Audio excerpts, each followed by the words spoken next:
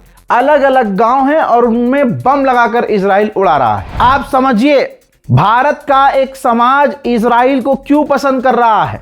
आपको मतलब भारत के मुसलमानों का तो और बुरा हाल होना चाहिए, क्योंकि उनमें एकता ही नहीं है। पहली बात तो कोई मदरसों के खिलाफ बोल देता है तो किसी मुसलमान के चूतड़ में इतना दम नहीं होता कि उस पर एफआईआर कर सके। हमारे कोई आलिम दीन सामने आकर ये नहीं कहते कि भैया हमें इसकी बात पर आपत्ति जतानी पड़ेगी, इसके जुमले गलत हैं, ये शराबी नचनियाँ जो ज़िंदगी में करे, लेकिन कम से कम दीन पर, इस्लाम पर ज्ञान न दे। इनमें और हिंदूवादी संगठनों में क्या फ़र्क है? वो भी तो इसी लैंग्वेज का इस्तेमाल करते हैं कि हम मुसलमान के खिलाफ थोड़ी हैं, हम तो चाहते हैं मुसलमान पढ़े लिखे और यूँ हो वो हो, है ना। लेकिन इसी आड़ में वो जहर उगलते हैं। मैं क्या कहूँ अपने मुसलमानों को, मैं तो भाई सीधा सीधा खबर दे रहा हूँ, सुनो अब भाड़ में जाए, जो जो करना है करो भैया खुद। हमारी कौम एक हो ही नहीं सकती, मुसलमान एक हो ही नहीं सकता, नल्ली नारी बिरयानी से बाहर निकल नहीं सकता।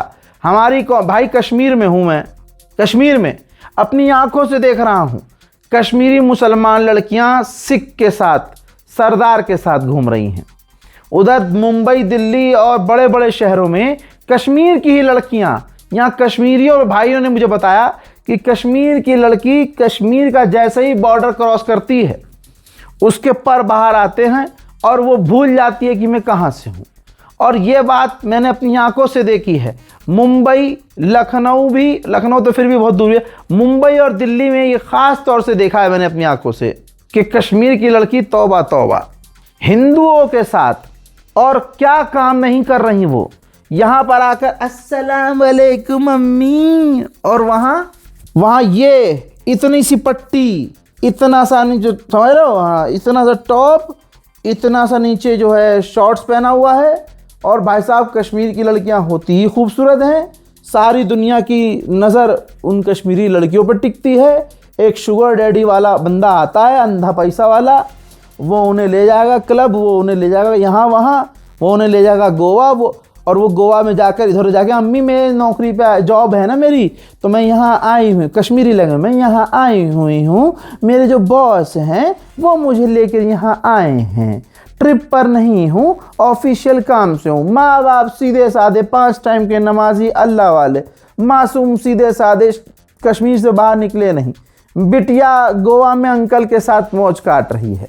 और यहाँ मैंने अपनी आंखों से कश्मीर में देखा है भाई, कश्मीरी लड़कियों को भाई फुल लौंडियाबाजी, फुल लुगाईबाजी चल रही है कश्मीर में, फुल चल रही। कॉलेज के बाहर लड़के खड़े हुए हैं, लड़कियां खड़ी हुई हैं, और भाई लड़के 1 मिनट के लिए हाँ थोड़े वो दिख रहे हैं कि भाई इतने हरामी नहीं हैं। ये हरामीपना कश्मीर के लड़के बाहर जाके करते हैं, यहाँ ऐसा नहीं है, ये माहौल नहीं है। लेकिन मैंने देखा माहौल सब भाई खुले में चल रहा है, आशिकी, प्यार, मौज मस्ती सब खुले में। तो भाई सिर्फ कश्मीर का मामला थोड़ी है। अब जब कश्मीर की लड़कियों का और कश्मीर का यह हाल हो गया है, कश्मीर में 2 साल पहले तक शराब नहीं थी। अब जिन भी होटलों में टिका हूँ, जिन भी होटलों में जाके, सब जगह शराब है। रात भर बैठ के दूसरे समुदाय के लोग दारू पी रहे हैं अपनी औरतों के साथ, शराब पी रहे हैं। और परोस कौन रहा है? यही कश्मीर। कश्मीर के होटल वाले, एक से मैंने बात भी की तो कहता है रज़ा भाई आपकी बात बिल्कुल ठीक है कि शराब परोसना गलत है, लेकिन हम क्या करें, हमें तो ऊपर से ऑर्डर है, जो हमारा मालिक है उसने कहा कि परोसो। अब तो हम नहीं परोसेंगे तो नौकरी चली जाएगी। नौकरी हम कश्मीरियों को कश्मीर से बाहर देगा कौन? बात उस बंदे की सही थी, लेकिन कई ऐसे होटल थे जिन्होंने सीधा लिखा था कि भाई नो अल्कोहल, लेकिन उन होटल्स पर दबाव है सरकार का कि नहीं शराब आम करो भाई, शराब पिलाओ, क्योंकि कश्मीर का पूरा बेड़ा गर्क करना है गवर्नमेंट को। आप समझ रहे हो, पूरा बेड़ा गर्क करना है, शराब आम करनी है। और कश्मीरी लड़के, मुसलमान लड़कों ने मुझे बताया कि भाई कश्मीर के खुद मुसलमान लड़के दारू पीते हैं। क्या बचा फिर भाई, मैं कौम की क्या ही बात करूं। आप सोचिए, इजराइल के कट्टरवादी नेता बेंजीवीर ने क्या कहा है? कहा है कि हमें लेबनान की औरतों को और बच्चों को गिरफ्तार कर लेना चाहिए, इससे लेबनान को और तकलीफ होगी। ये देखिए, यजीदियत देखिए, मतलब जंग में बच्चों और औरतों को छोड़ा जाता है कि भाई इनके साथ कुछ, लेकिन बेंजीवीर कह रहा ना, इनके बच्चे और औरतों को भी गिरफ्तार करो। और आपको पता है फिलिस्तीनी लड़कियों को गिरफ्तार करके इजरायली फौजियों ने उनके साथ जेल के अंदर क्या क्या किया है। उधर तस्वीर देखिए, लेबनान का आर्मी चीफ पाकिस्तान पहुंचा है और पाकिस्तान की फौज के आर्मी चीफ से मुलाकात की है। हिजबुल्लाह के हमले में इजराइल का एक और सैनिक लेबनान में मारा गया है। उधर इजराइल ने गज्जा पर भी हमले जारी रखे हैं। एक छोटी सी बच्ची इजराइल के आतंकी हमले में गाजा में शहीद हुई है। इसके अलावा गाजा के 9 मछुआरों को इजराइल ने किडनैप कर लिया है। आप सोचिए, इजराइल के खिलाफ अगर कोई, मतलब आतंक के खिलाफ, अमेरिका इजराइल के खिलाफ कोई बोलता है तो उसके साथ क्या होता है। तभी समझ लीजिए कि पापा हमारा इतना गुनाहगार है, तभी तो वो कुछ बोल नहीं पा रहा है। मजबूरी तो समझो। आईसीसी का जो प्रोसिक्यूटर था, जो जज था, जिस जज ने इजराइल और नेतन्याहू के खिलाफ, इजराइल के नेतन्याहू के खिलाफ अरेस्ट वारंट जारी किया था, उसके ऊपर वहीं यूरोप में ही जो असॉल्ट के, मारपीट के चार्जेस लगाए गए, फर्जी केस करवाया गया, जिसके बाद इंटरनेशनल क्रिमिनल कोर्ट ने ही उस जज को सस्पेंड कर दिया। ये है भैया खेल। और ऐसा तो नहीं है कि सबको पता नहीं है, सारी दुनिया को पता है ये सारा षड्यंत्र इजराइल का है, लेकिन क्या ही कर सकते हैं। नॉन मुस्लिम होते हुए फ्रांस ने क्या काम किया है, दिल जीत लिया है। फ्रांस ने इजराइल के फाइनेंस मिनिस्टर और कुछ सेटलर्स और कुछ ऑफिशियल्स को ब्लैकलिस्ट कर दिया है, क्योंकि इजराइल का फाइनेंस मिनिस्टर मुसलमानों का, फिलिस्तीनियों का नरसंहार करने की, वेस्ट बैंक पर कब्जा करने की बातें करता है, जिसका रिजल्ट ये है कि फ्रांस ने कई टॉप लीडर, इजराइल के टॉप लीडर और बहुत सारे इजरायलियों को ब्लैकलिस्ट कर दिया है। उधर जर्मनी की पुलिस मार पीट कर फिलिस्तीन के लिए जो लोग सड़कों पर उतरे हैं उन्हें गिरफ्तार कर रही है। Iran middle east special report में, डिटेल रिपोर्ट में इतना ही। इस रिपोर्ट को शेयर कीजिएगा। जय हिंद।